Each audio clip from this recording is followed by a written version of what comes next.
what do you have to say to teachers who are wrestling with their conscience in relationship to this issue?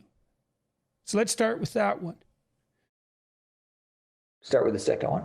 No, yeah, with the teachers. What do you have to say? I mean, you already said you're not interested in judging people for their decisions, but no, you've been through this. You've thought about yeah. it. Like, what's your conclusion and your hope, or if it's not a recommendation, maybe it's a hope.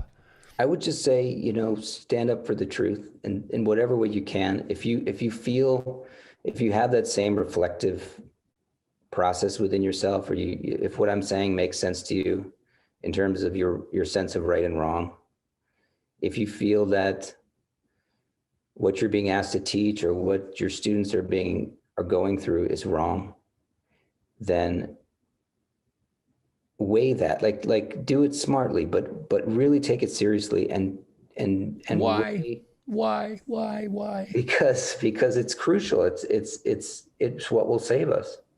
If you don't stand up. Crucial. That's a hell of a word to use in that context. Yeah, right. Yeah, the root of that. Yeah. You're being asked, you're being called to do something. And, it doesn't mean that you have to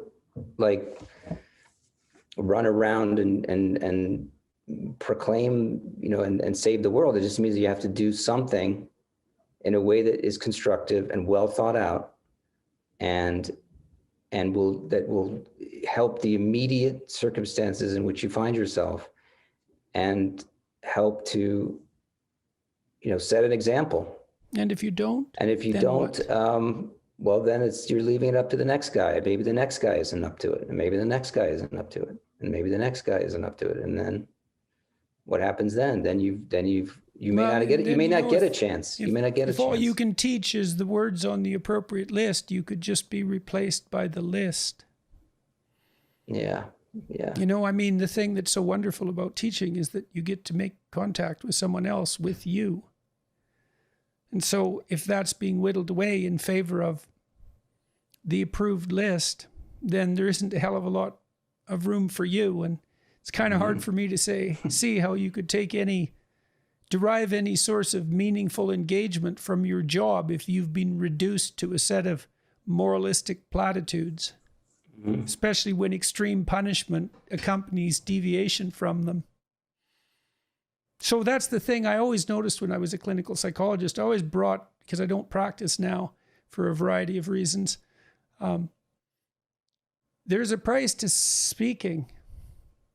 But there's a price to remaining silent when you have something to say. So you get to pick your price.